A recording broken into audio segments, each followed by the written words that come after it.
Sabi dito sa salita ng Panginoon, dumating ang magnanakaw para lamang magnakaw, pumatay at manira.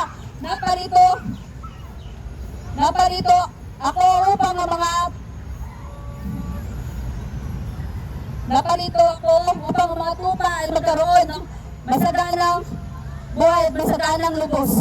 Ano ba yung magnanakaw? Yung taong walang relasyon sa Diyos, yung diablo. Kapag wala kang relasyon sa Diyos, dalawang kamatayan.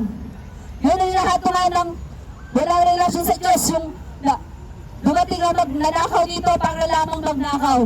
Yung diablo pumapasok sa katawan ng tao na walang relasyon sa Diyos.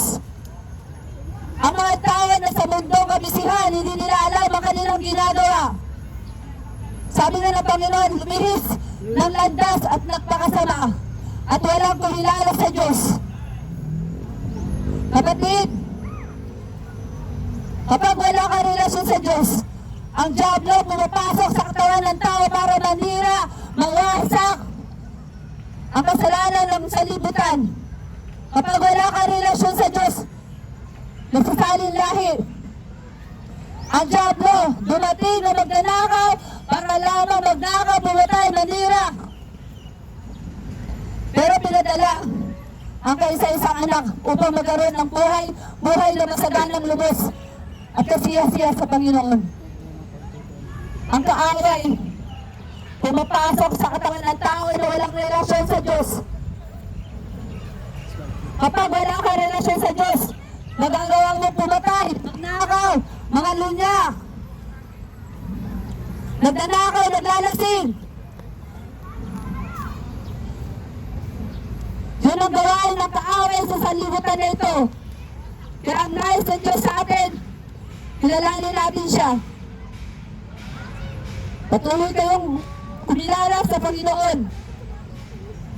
Kapag wala ka relasyon sa impyerno, may kalalagnan ang patuloy na nagkakasala.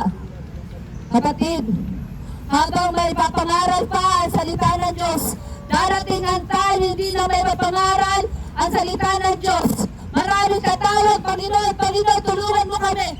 Pero sasabihin ng Panginoon, hindi ko kayo kilala. Kayong mga gumagawa ng kasalanan, wala kayong bahagi sa karya ng Diyos.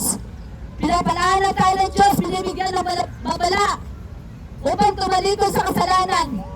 Lahat po tayo makasalanan, pero kung tayo lalapit sa ating Panginoon, tayo patatawarin ng ating Diyos. Kapatid, ito yung time na tayo lumapit sa Panginoon.